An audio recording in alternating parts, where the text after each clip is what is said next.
Bonjour et bienvenue dans cette nouvelle vidéo consacrée à la correction du concours de l'IIA, Institut international des assurances 2024. Alors, c'est un concours qui forme les masters professionnels en assurance et aussi les actuaires.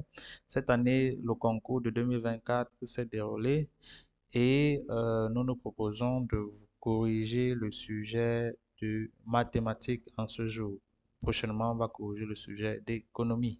Alors, avant toute chose, je vous présente ce document qui corrige les 24 derniers sujets de 98 à 2024.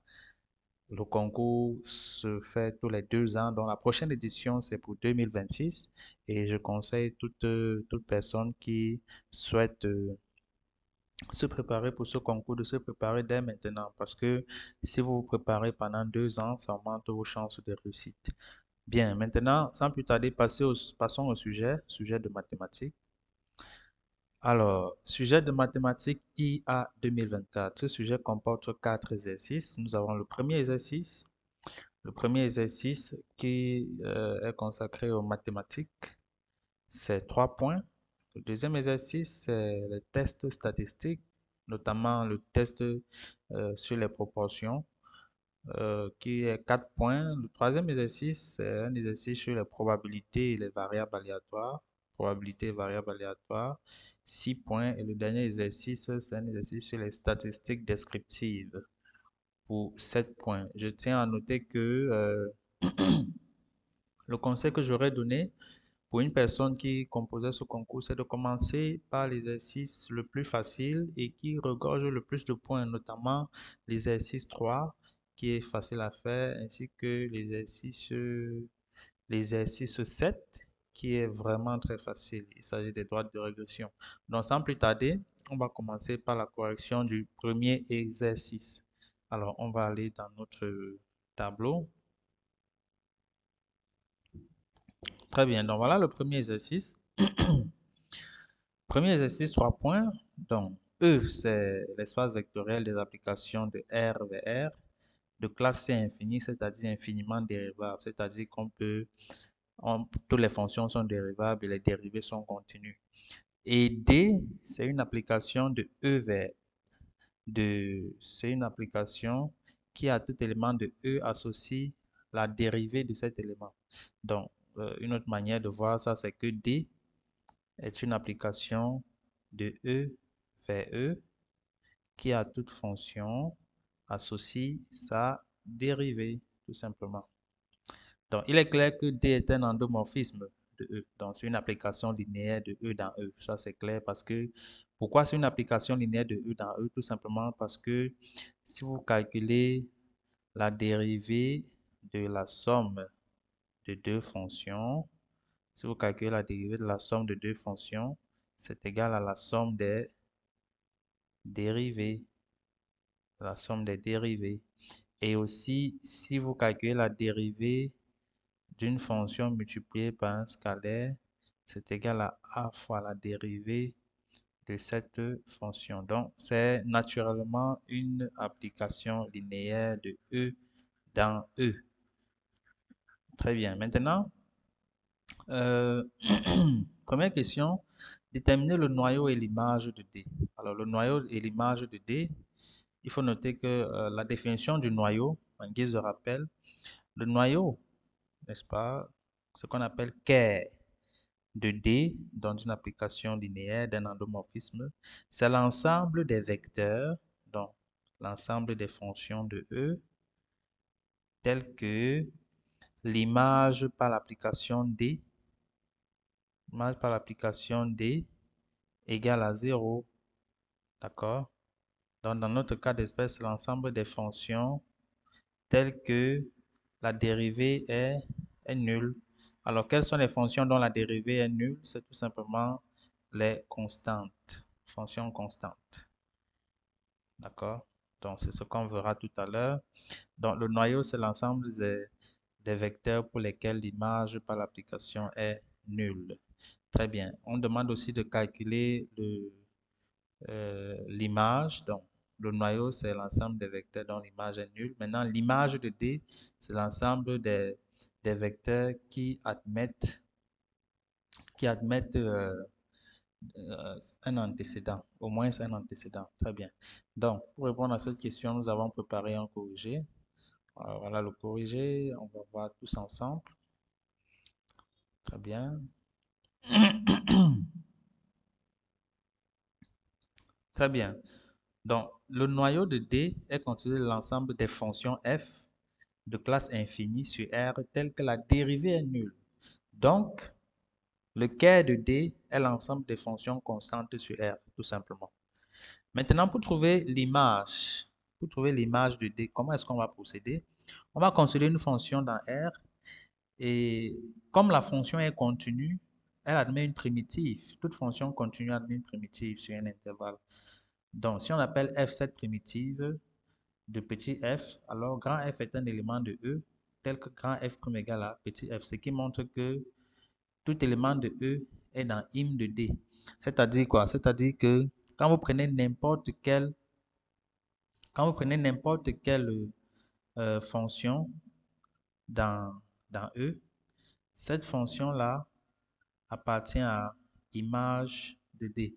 Pourquoi ça appartient à image de D? Tout simplement parce que comme D est comme E est l'espace vectoriel des fonctions contenues, alors tous les éléments de D admettent une primitive. Ça veut dire que tous les éléments de D, pour tout élément de D, on peut trouver une fonction dont la dérivée donne f. Très bien, donc, im de D, c'est donc l'ensemble E. Voilà donc le résultat. Le Ker de D, c'est les fonctions constantes et im de D, c'est l'ensemble E. Très bien. Maintenant, on considère ici les fonctions f1. f1 de t égale à exponentielle de t. D'accord, on considère la fonction f1 de t égale à exponentielle de t. Voici f1 de t ici. f2 de t égale à exponentielle de moins t fois sinus t racine de 3 sur 2. Ensuite, f3 de t égale à exponentielle de moins t fois cosinus t racine de 3 sur 2. Et on note B, la famille formée des fonctions f1, f2 et f3. Maintenant, G est le sous-espace vectoriel de E engendré par B. Donc, G, c'est le sous-espace vectoriel de E. G, c'est le sous-espace vectoriel de E engendré par la famille B. Donc, nous allons montrer que B est une famille libre de vecteurs de E. Donc, on veut montrer que B est une famille libre de vecteurs de E. Soit A, B, c'est des réels tels que AF1 plus BF2 plus CF3, soit des fonctions nulles. En guise de rappel, une famille, par exemple, dans le cas d'espèce, la famille F1, F2, F3 est une famille libre lorsque toute combinaison linéaire nulle de ces fonctions-là entraîne que les coefficients sont nuls. Donc, si je prends alpha F1 plus bêta F2 plus gamma F3 égale à 0, en résolvant le système, je dois trouver que alpha égale à bêta égale à gamma égale à 0. C'est ça qu'on appelle famille libre. Très bien. Maintenant, on va donc voir comment est-ce qu'on démontre que la famille F1, F2, F3 est libre. Pour cela, on dit l'étudiante Antoinette observe que AF1 de t plus BF2 de t plus CF3 de t égale à 0 pour tout réel t. Elle choisit aléatoirement, adroitement autant pour moi, 3 valeurs de t. Obtient un système de 3 équations à 3 inconnues A, B, C. Qu'elle résout.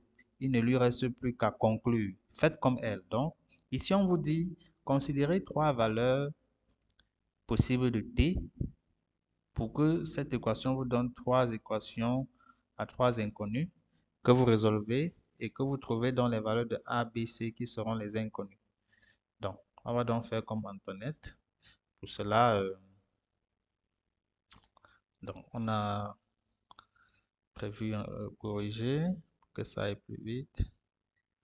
Alors, donc, soit ABC Alors, soit A, B, C, trois réels tels que, pour tout réel T, A F1 de T plus B F2 de T plus C F3 de T égale à 0. On écrit cette égalité dans le cas particulier où T égale à 0. Donc, pour T égale à 0, qu'est-ce qu'on a? On a, euh, on va l'écrire, pour T égale à 0, on a A F1 de 0 plus B F2 de 0 plus C F3 de 0 égale à 0. Alors, F1 de 0, si vous regardez F1, F1 c'est égal à l'exponentielle de T. F1 de 0, c'est l'exponentielle de 0 qui vaut 1. C'est pourquoi on aura donc A F2 de 0. F2 de 0, c'est exponentielle de 0 fois sinus de 0, c'est-à-dire 0. Donc F2 de 0, c'est 0. F3 de 0, ça va faire exponentielle de 0 fois cosinus de 0, c'est-à-dire 1. Donc on aura donc exactement A plus 0. Ça c'est A ici. Ça c'est 0. Ça c'est C. On aura donc A plus 0 plus C égale à 0. C'est ça qui donne la première équation que voici. Ensuite, pour t égale à pi sur 3, lorsqu'on remplace t par pi sur 3, à ce niveau, qu'est-ce qu'on va obtenir? On va obtenir exponentielle de pi sur racine de 3a plus exponentielle de moins pi sur 2 racine de 3b égale à 0. Donc, si vous remplacez t par pi sur racine de 3, vous allez trouver cette deuxième expression. Ensuite, si vous remplacez t par 2 pi sur racine de 3, vous allez trouver cette expression. Très bien. Donc, si vous prenez la première expression, on peut tirer A ici, ou bien C. Lorsqu'on tire C, on trouve C égale à moins A. C'est ce que nous obtenons là. Donc, C égale à moins A, on remplace dans les deux équations d'après. L'équation du bas va nous donner exponentielle de 2 pi sur racine de 3 plus exponentielle de moins pi sur racine de 3. Le tout multiplié par A égale à 0. Cette équation-ci implique que A égale à 0. A égale à 0. Donc, si A égale à 0, C aussi sera forcément égal à 0. Et si C égale à 0, A égale à 0, C égale à 0, on aura aussi B qui égale à 0. Donc, on obtient bien A égale à 0, B égale à 0, C égale à 0. Ça veut dire que la famille F1, F2 et F3 est une famille de vecteurs libres. D'accord? Parce qu'on a montré que si on prend une combinaison quelconque, de vecteurs de ces fonctions égales à 0, on obtient que les constants, les coefficients de la combinaison sont nuls. Donc, donc on dit donc la famille B est donc une base de G et ce sous-espace est de dimension 3. Tout simplement parce que c'est une base parce que c'est une famille de vecteurs libres et générateurs. Très bien. Maintenant, on dit montrer que G est stable par D. On veut montrer que G est stable par D, c'est-à-dire que si tu prends D de l'ensemble G, c'est contenu dans G. D'accord? C'est-à-dire quoi? C'est-à-dire on veut montrer que quelle que soit la fonction H qu'on va prendre dans G, n'est-ce pas, la dérivée de H doit toujours appartenir à G. Très bien. Et notons que G, c'est l'ensemble des fonctions, c'est le sous-espace engendré par B. C'est-à-dire quoi? C'est-à-dire que les éléments de G sont des fonctions qui sont des combinaisons linéaires des fonctions F1, F2, F3. Donc, si tu prends un H quelconque dans G, ce H-là peut s'écrire de manière unique sous la forme AF1 plus BF2 plus CF3, tout simplement. Donc, on va donc montrer que G est stable par D, c'est-à-dire que l'image par D d'un élément de G est encore un élément de G. Donc, ici, on va, on va afficher la réponse. Très bien.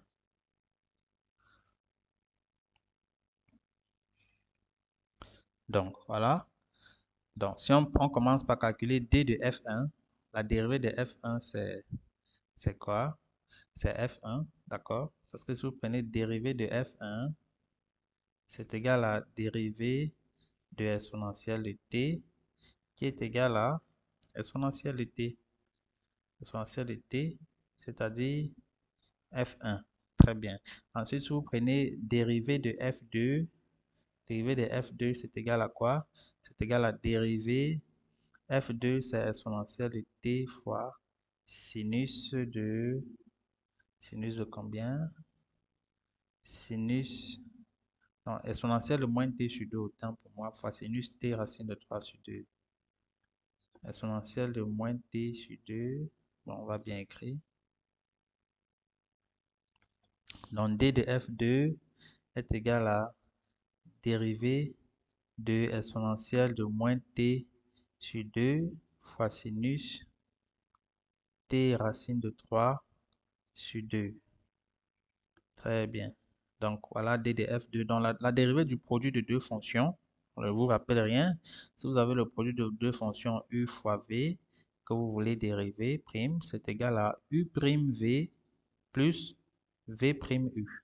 Donc, ici, ça va faire la dérivée d'exponentielle de moins t qui est moins 1 demi exponentielle de moins t sur 2 fois sinus de t racine de 3 sur 2 plus la dérivée de sinus de t racine de 3 sur 2, c'est racine de 3 sur 2, racine de 3 sur 2, exponentielle de moins t sur 2 fois cosinus de t racine de 3 sur 2.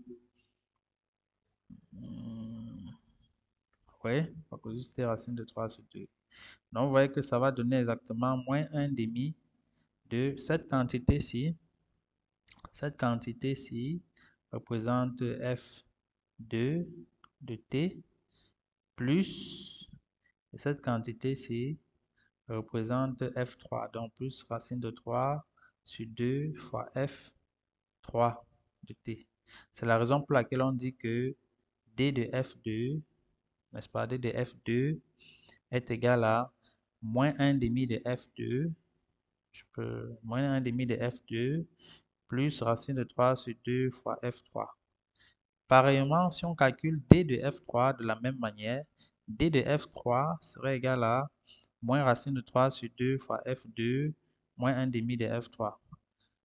D'accord? Donc, ça veut dire que pour des réels, pour des constantes a, b, c, si on calcule en fin de compte d d'une combinaison linéaire des vecteurs f1, f2, f3, on aura donc d de d, on va l'écrire, d de a fois f1 plus b fois f2 plus c fois f3 est égal à combien?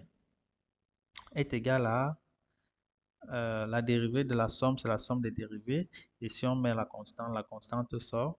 Donc, cette dérivée est égale, on va écrire plus bas, est égale à a fois d de f1 plus b fois d de f2 plus c fois d de f3. D'accord? Or, d de f1, c'est f1. C'est pourquoi on a a f1, n'est-ce pas? Plus b fois dérivée de f2, on a trouvé moins 1 demi de f2 plus racine de 3 sur 2 fois f3 plus c fois d de f3. d de f3, c'est moins racine de 3 sur 2 fois f2 moins 1 demi de f3, tout simplement. Et lorsqu'on regroupe, on va trouver exactement ce qu'on a là, c'est-à-dire AF1 moins 1 demi de B moins racine de 3 sur 2 fois F2, n'est-ce pas? C'est-à-dire, si vous regroupez les F2, vous aurez ça et ça, qui va donner moins 1 demi de B moins C racine de 3 sur 2 fois F2. Ensuite, si vous regroupez les F3, c'est-à-dire ça et ça, en prenant les constantes, bien sûr, vous obtenez racine de 3 sur 2 fois B moins 1 demi de C fois F3. Qu'est-ce qu'on constate? On constate que Si vous calculez l'image d'un élément de G, c'est encore un élément de G, c'est-à-dire que c'est encore une combinaison linéaire d'éléments de G. Pourquoi? Parce que cette fonction-ci, n'est-ce pas, qui est l'image d'un élément de G, est un élément de G parce que c'est une combinaison linéaire de F1, F2 et F3. D'accord? Les éléments de G sont des combinaisons linéaires de F1, F2 et F3. Donc, D est stable par G, tout simplement. Très bien. Maintenant, la quatrième question. Détermine la matrice M de D chapeau dans la base B. Donc, D chapeau, c'est l'endomorphisme de G induit par D. Donc, D chapeau, c'est l'endomorphisme. Et là, on nous demande de trouver la base de cet endomorphisme D. La base de cet endomorphisme. Non, qu'est-ce que je dis? On demande de déterminer la matrice M de cet endomorphisme dans la base B. Et pour trouver la matrice d'un endomorphisme dans la base B, il suffit de calculer l'image de chaque vecteur de la base. C'est-à-dire, ce qu'on doit faire, on doit calculer D de F1, D de F2 et D de F3. Tout ceci en fonction de F1, F2 et F3. Très bien. Donc, sans plus tarder, regardons la correction.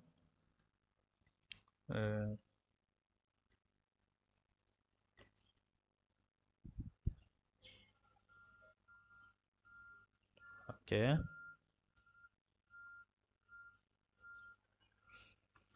Très bien. Donc, la matrice recherchée M, elle est là. Pourquoi c'est cette matrice? On va vous expliquer pourquoi. Tout simplement parce que lorsqu'on calcule D de F1, on trouve F1, n'est-ce pas? F1 qui est égal à 1 fois F1 plus 0 F2 plus 0 F3. Ensuite, D de F2 a donné moins 1 demi de F2 plus racine de 3 sur 2 de F3, ce qui est égal à 0 F1 moins 1 demi de F2 plus racine de 3 sur 2 de F3. D'accord. Et enfin, D de F3. D de F3 a donné combien? Ça a donné moins racine de 3 sur 2 de F2 moins 1 demi de F3. Si on veut écrire ça en fonction de tous les vecteurs de la base, on va dire que c'est 0 F1 moins racine de 3 sur 2 fois F2 moins 1 demi de F3. Donc, si on veut donc trouver la matrice de D dans la base B, on va mettre cette matrice-là, elle est simple à constituer. Alors, au niveau de la première colonne, on va mettre les images du premier vecteur. Donc, on va mettre D de F1 sur la première colonne, les coefficients. On a trouvé 1, 0, 0. Sur la deuxième colonne, on va mettre les coefficients de l'image de F2 sur la deuxième colonne. Donc, on va mettre 0, moins 1 demi, et racine de 3 sur 2.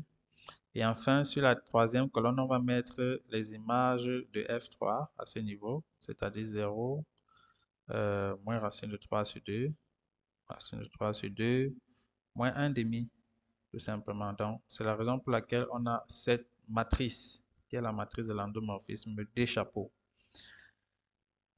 Ensuite, on dit calculer M au cube. Bon, ça, c'est les opérations sur les matrices. M au cube. Tout le monde peut calculer une matrice à la puissance 3. Pour cela, on va d'abord calculer M au carré. M au carré est égal à M fois M, ce qui donne ça, n'est-ce pas? M au carré est égal à M fois M, ce qui donne cette matrice. Ensuite, si on calcule M au cube, c'est égal à M multiplié par M au carré. Ça donne l'identité I3. Donc, on a trouvé que M au cube est égal à la matrice identité en dimension 3. Aussi simple que ça. Montrer que M est inversible et expliciter M-1. Alors, en guise de rappel, une matrice est inversible. Une matrice, par exemple, une matrice A est inversible si on peut trouver une autre matrice B qui vérifie la propriété B fois A égale à A fois B égale à la matrice identité. C'est ça, matrice inversible. Maintenant, euh, si on veut donc démontrer que la matrice M est inversible, c'est simple, le travail est déjà fait. D'accord? On a montré que M au cube est égal à I3.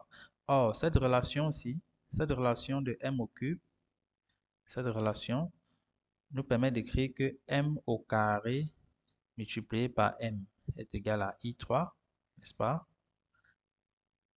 Ça nous permet aussi d'écrire que M multiplié par M au carré est égal à I3. Ceci nous permet de conclure que M est inversible et l'inverse de M, qu'on va appeler M-1, n'est rien d'autre que M au carré, tout simplement. Donc, c'est ce qu'on obtient à ce niveau.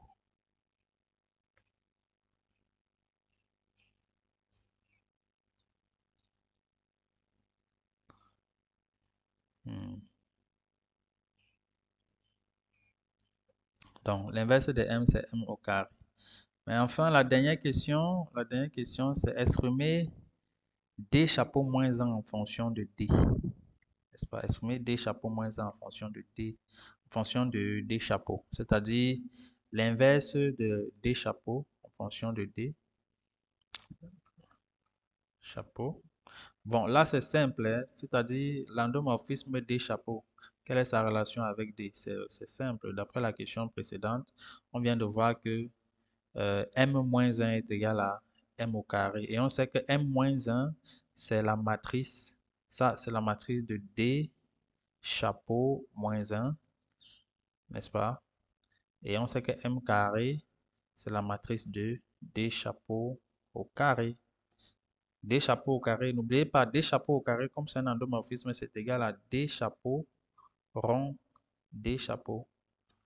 Donc, c'est tout pour le premier exercice qui était relativement simple. Maintenant, on passe au deuxième exercice. Si on regarde bien le sujet, le deuxième exercice, c'est le test statistique. Pas très compliqué. Test d'égalité des proportions.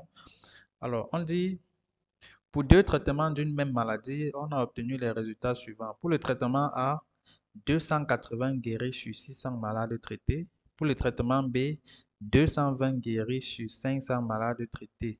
On note PA, la proportion de guéris pour la maladie A, pour le traitement A autant pour moi, et P indice B, cette proportion pour le traitement B. On dit déterminer un intervalle de confiance de la proportion de guéris pour chaque traitement. Bon, ça c'est une question relativement simple. L'intervalle de confiance et la proportion. Ici, après le théorème central limite, on a une convergence en loi vers la loi normale parce que les tailles des échantillons sont respectivement 600 et 500. Donc, pour déterminer les intervalles de confiance des proportions de guérison, pour chaque traitement, nous utilisons la formule d'intervalle de confiance pour la proportion. Donc, voici la formule d'intervalle de confiance pour la proportion. Donc, l'intervalle de confiance pour la proportion des niveaux alpha, le niveau de confiance alpha, c'est égal à l'estimation ponctuelle P chapeau, plus ou moins Z indice 1 moins alpha sur 2. Z indice 1 moins alpha sur 2, c'est le quantile d'ordre 1 moins alpha sur 2 de la loi normale centrée réduite.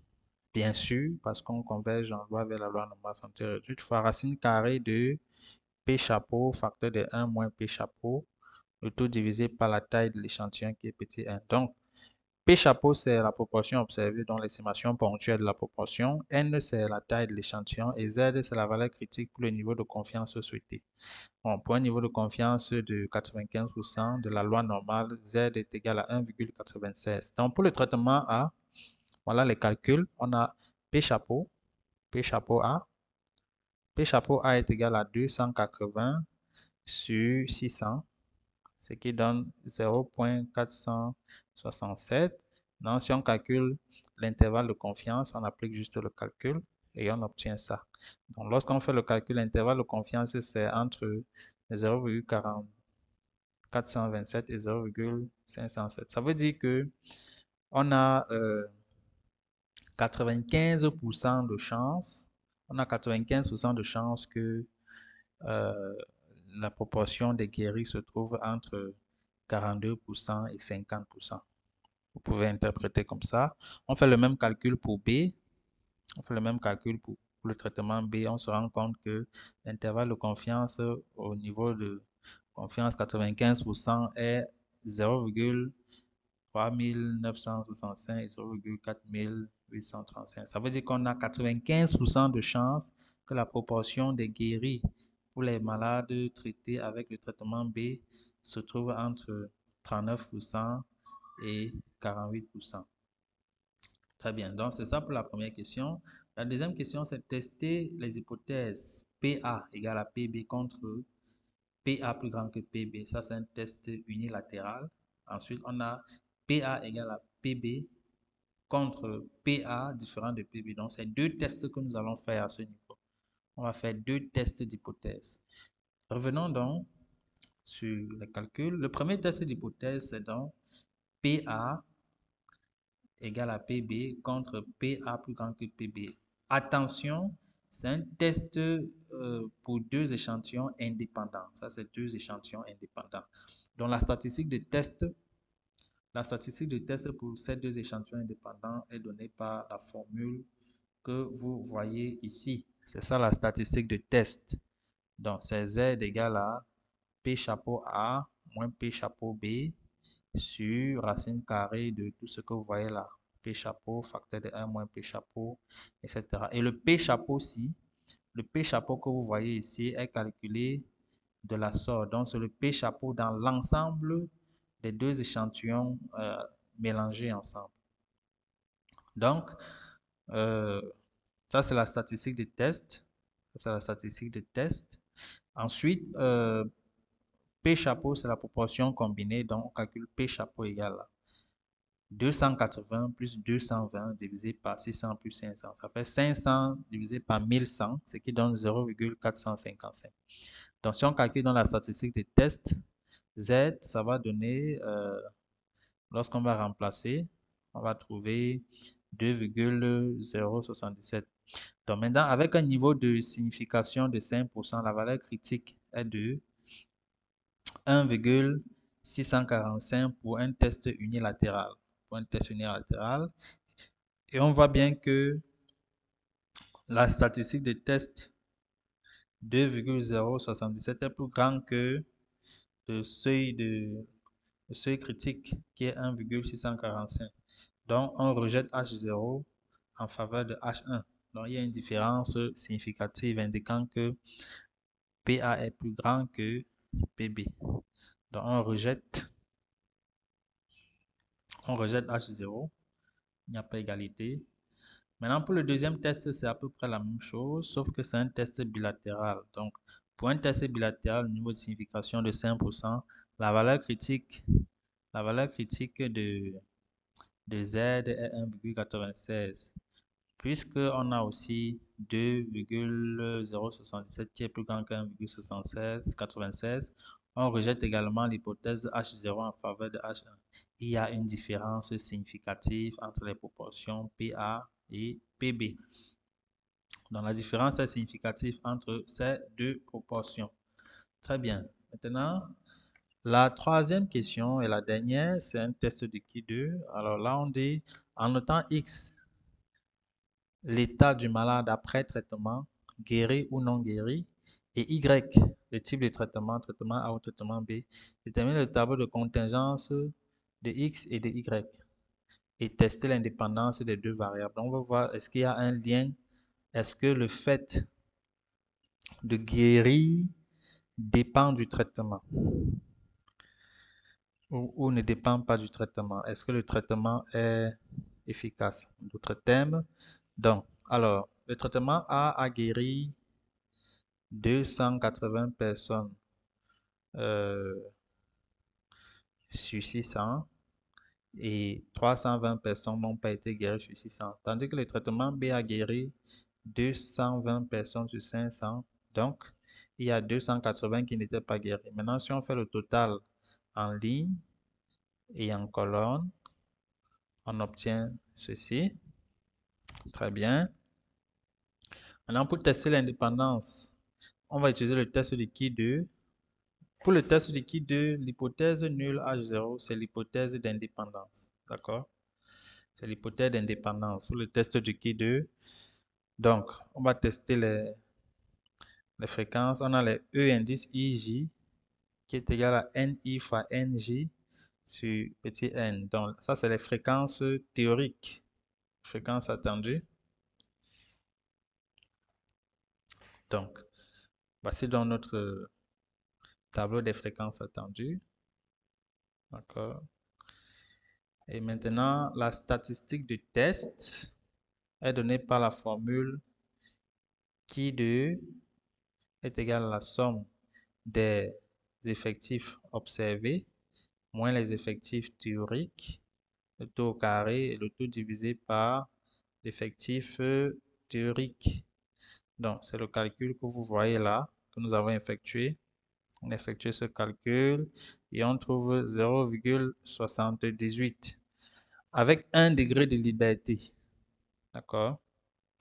Parce que le nombre de degrés de liberté, c'est le nombre de variables, le nombre de modalités de la première variable, donc le nombre de lignes moins 1, multiplié par le nombre de colonnes moins 1, ce qui va faire 1 fois 1, c'est-à-dire 1. Il y a 1 degré de liberté. Donc, la valeur critique à 5% est 3,84. Et on a bien le qui 2 calculé, qui est 0,78, n'est-ce pas? Qui est inférieur au qui 2 tabulé. Qui 2 calculé, plus petit que le qui 2 tabulé. Ça veut dire qu'on ne rejette pas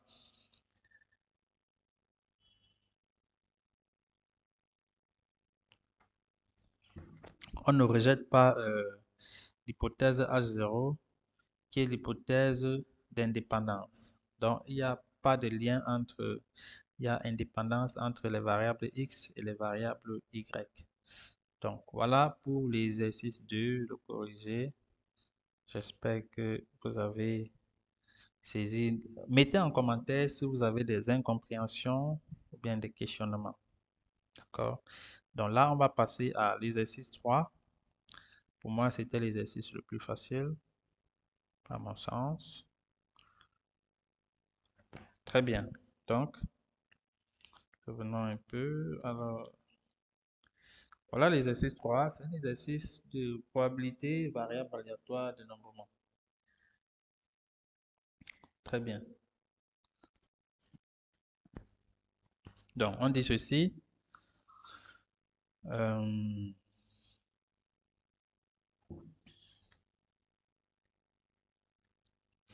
Le nombre de visiteurs quotidiens d'un parc d'attractions suit une loi de Poisson de paramètre 10 000. N'est-ce pas? Une loi de Poisson de paramètre 10 000. Donc 10 puissance 4. Une loi de Poisson de paramètre 10 puissance 4. Ok, ça c'est le nombre de visiteurs quotidiens d'un parc d'attractions. Ce parc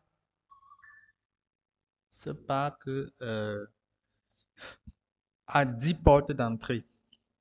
La porte E1, la porte E2 jusqu'à la porte E10 qui sont choisies par des visiteurs de manière équiprobable. Première question, déterminer le nombre moyen de visiteurs en une journée.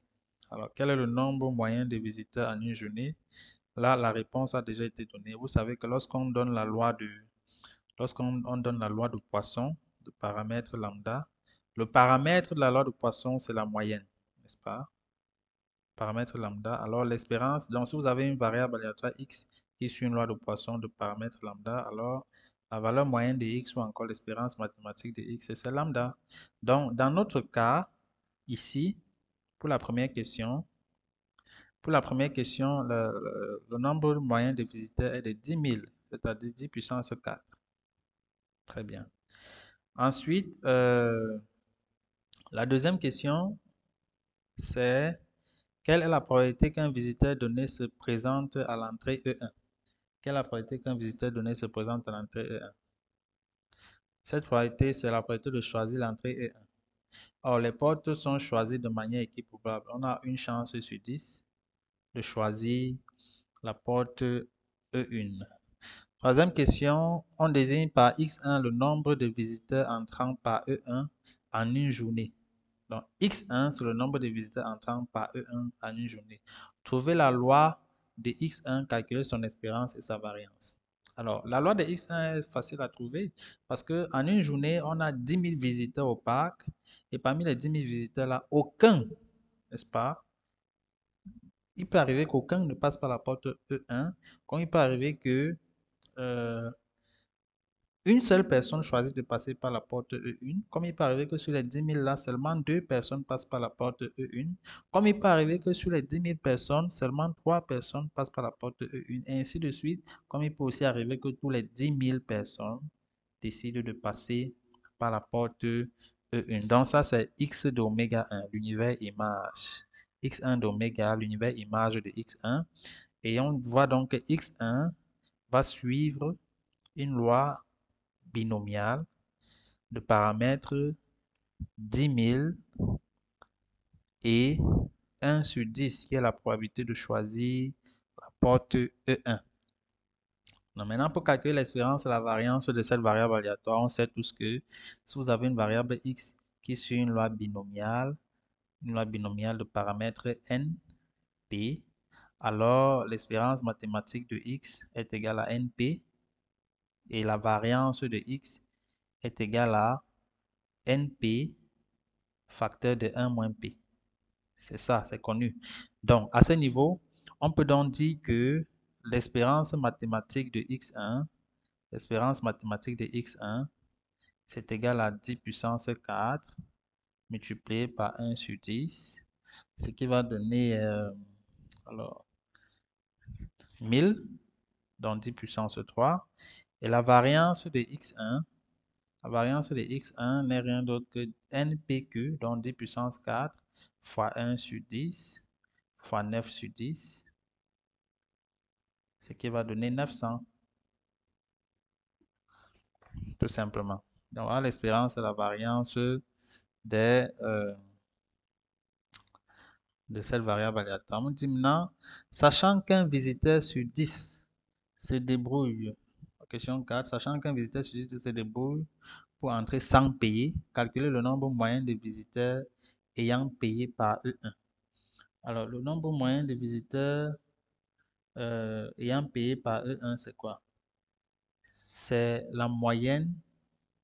C'est égal à quoi? C'est égal. Alors, pour répondre à cette question, on va dire que le nombre moyen de visiteurs payants et entrants par E1, c'est égal à la moyenne du nombre de visiteurs qui passent par E1, n'est-ce pas?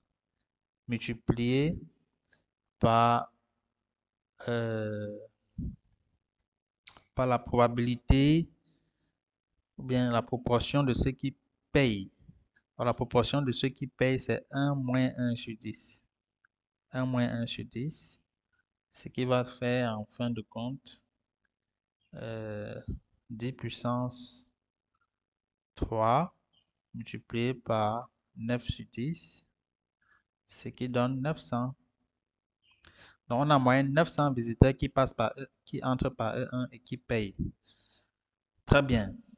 Donc, la deuxième partie, n'est-ce pas? La deuxième partie, c'est on désigne par A un réel strictement positif et on considère une variable aléatoire X dont le support est N étoile. Donc, X, le support de X est N étoile. Quand on dit le support, c'est N étoile, ça veut dire que X de oméga, n'est-ce pas? L'univers image de X, c'est N étoile. C'est ça qu'on appelle le support d'une variable aléatoire. Et quel que soit n dans n étoile, la probabilité que x prenne la valeur n plus 1 est égale à a sur n fois la probabilité que x prenne la valeur n. Première question, pour tout n dans n étoile, on pose un égale à factoriel n moins 1. Un égale à factoriel n moins 1 fois la probabilité que x prenne la valeur n. Déterminer l'expression de un en fonction de a, n et p de x égale à 1.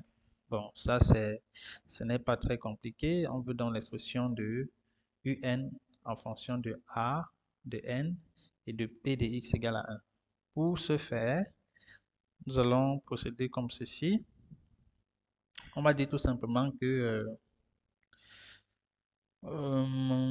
si on calcule par exemple, disons UN plus 1 divisé par UN.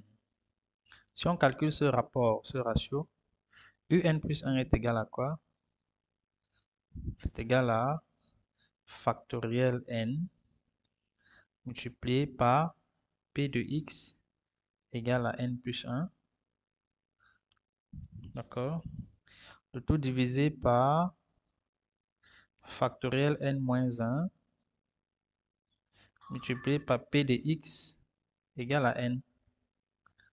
Donc, ça va donc donner factoriel n sur factoriel n moins 1 multiplié par, alors, P de x égale à n plus 1 et P de x égale à n sont liés par cette relation.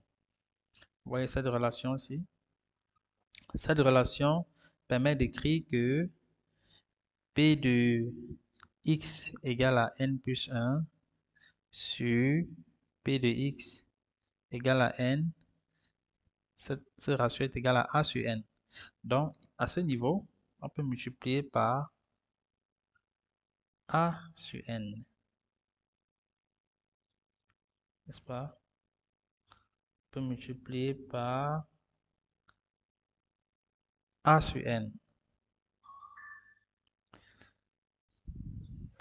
Donc, c'est égal à, maintenant à ce niveau, les factoriels vont se simplifier, on va rester avec n. Donc, ça va faire n multiplié par A sur n, ce qui est égal à, alors les n vont encore se simplifier, n'est-ce pas? Les n vont encore se simplifier, c'est égal à A. Donc, qu'est-ce que ça nous permet de dire? Ça nous permet de dire que UN plus 1 est égal à A multiplié par UN. Donc, la suite UN est une suite géométrique. La suite UN est géométrique. Et si elle est géométrique, qu'est-ce que ça signifie? Ça signifie qu'on peut écrire que UN est égal à A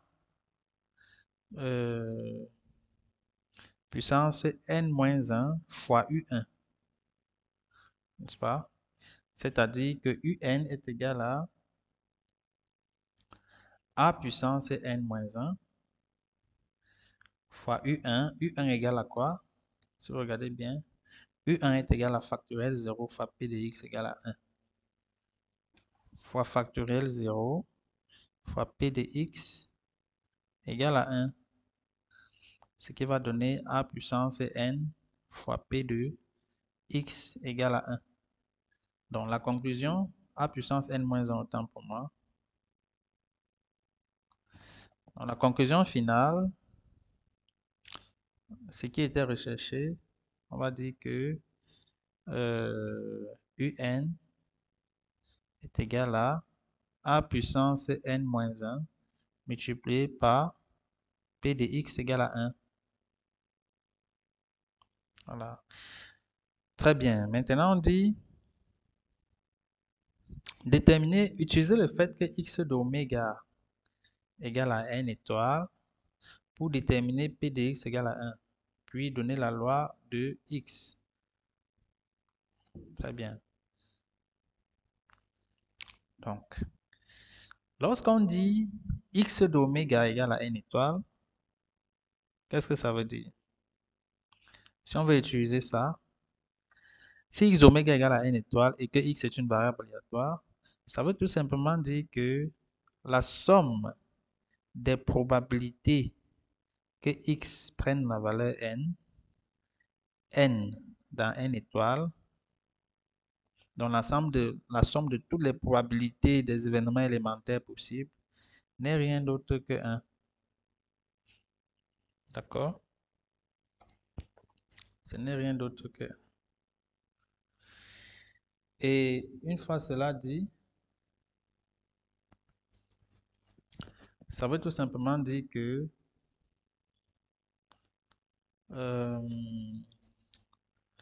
alors, ici, on va remplacer P de x égale à n. Le problème, c'est que tout ce qu'on sait, c'est que, regardez ceci, On va l'écrire. Or, à quoi est égal à P de x égale à n plus 1? P de x égale à n plus 1 est égal à A sur n fois P de x égale à n. Mais regardez ce qui se passe. P de x égale à n à son tour. Donc ça fait A sur n multiplié par P de x égale à n à son tour est égal à quoi? C'est égal à un sur factoriel n moins 1. D'accord? Et regardez ce que ça donne. Ça va donner,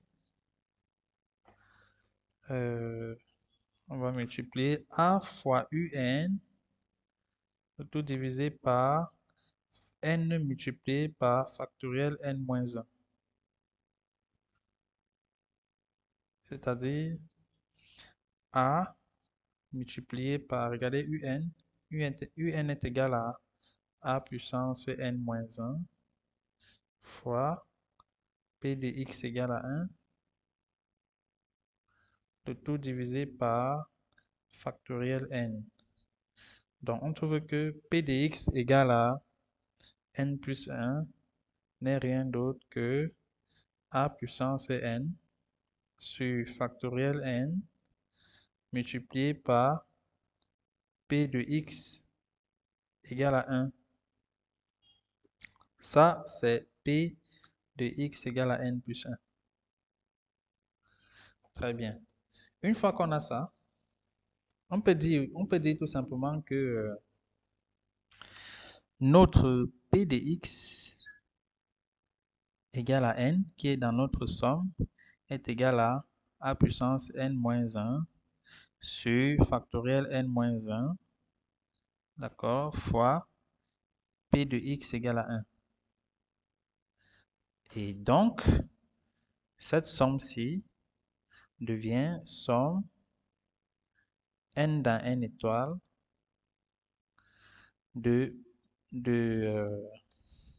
on va remplacer P de x égale à n par son expression de A puissance n moins 1 sur factoriel n moins 1 fois P de x égale à 1. On sait que cette somme-là, toute cette somme est égale à 1. D'accord? On peut mettre donc cette quantité à l'extérieur de la somme parce que c'est une constante. Et c'est ce qu'on cherche d'ailleurs. On cherche P de x égale à 1.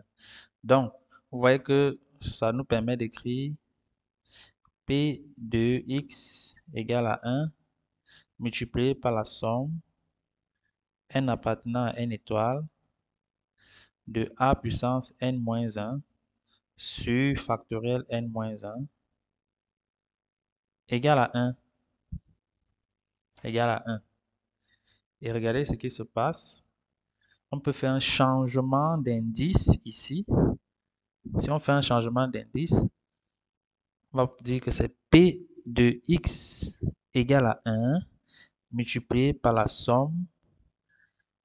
Ici, on va poser, pour bien vous expliquer le changement d'indice, on va poser à ce niveau, on va poser m égale à n moins 1. N'est-ce pas? M égale à n moins 1. Ça veut dire que si n varie de 1 jusqu'à plus l'infini, n'est-ce pas? Si petit n varie de 1 jusqu'à plus l'infini, alors petit m va varier de 0 jusqu'à plus l'infini. Donc ici, on va maintenant dire m appartenant à n de a puissance m, tout sur factoriel m. Tout ça égale à 1. Or, vous savez que cette quantité-ci représente exponentielle de a. D'accord? Ça représente exponentielle de a. Donc, ceci devient quoi? Non, on va dire, on va peut-être encadrer ça comme ça pour bien expliquer.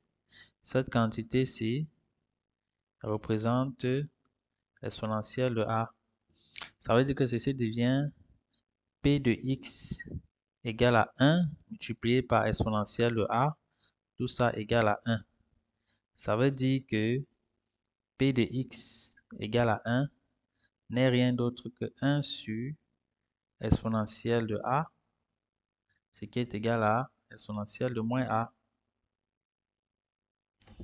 Finalement, on obtient donc que la probabilité que x prenne la valeur n est égale à a puissance n-1 sur factoriel n-1, n'est-ce pas, multiplié par exponentielle de moins a. Donc, voilà le résultat qui était recherché. D'accord? Très bien. Maintenant, on dit donner la loi de x.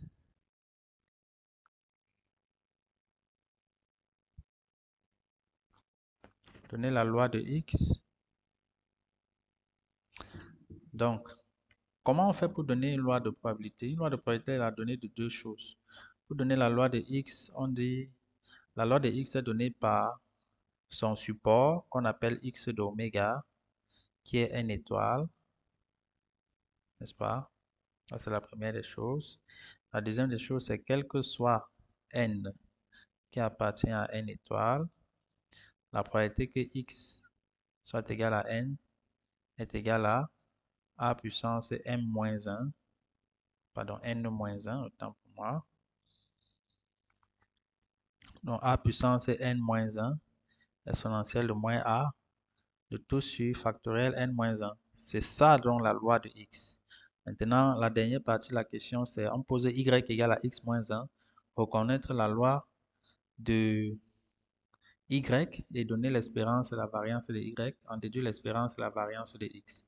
Donc, ici, ils ont posé y égale à combien? X-1. Très bien. Alors, on sait que x d'oméga est égal à n étoile. Donc, si on fait moins 1, ça veut dire qu'on aura y d'oméga qui serait plutôt égal à n. Puis ici, ça commence de 1, 2, 3 jusqu'à plus l'infini. Si on fait moins 1, ça va commencer de 0 jusqu'à plus l'infini. Ensuite, la probabilité que y prenne une valeur m donnée est égale à la probabilité que x moins 1 prenne cette valeur m, puisque y c'est x moins 1. On peut faire donc traverser le x, le moins 1, ça va faire la probabilité que x prenne la valeur m moins 1. Et cette probabilité-là, m plus 1 autant pour moi, et cette probabilité est donc égale à a puissance m plus 1 moins 1, si vous voulez on écrit comme ça, m plus 1 moins 1 sur factoriel m plus 1 moins 1 tout fois exponentielle de moins a, ce qui va donner a puissance m sur factoriel m fois exponentielle de moins a. Et on se rend compte que y suit donc une loi de Poisson de paramètre a. Et si y suit une loi de Poisson de paramètre a, alors l'espérance de y, on connaît les propriétés d'une loi de Poisson, c'est égal à le paramètre, c'est égal à a. D'accord? Et de cette façon, on peut aussi calculer l'espérance de x. L'espérance de x est égale à l'espérance de y plus 1. Ça va faire espérance de y plus 1, c'est-à-dire a plus 1. De même, on peut calculer la variance de x qui est égale à la variance de y plus 1 qui est encore égale à la variance de y. On connaît tous la variance d'une loi de Poisson. Donc, c'est tout pour cet exercice. C'était l'un des exercices les plus simples. Donc, voilà. Abonnez-vous. Laissez-nous un commentaire pour pour nous dire ce que vous en pensez. Partagez la vidéo, activez la cloche de notification pour nous encourager dans notre travail. Et on continue à très bientôt. Merci.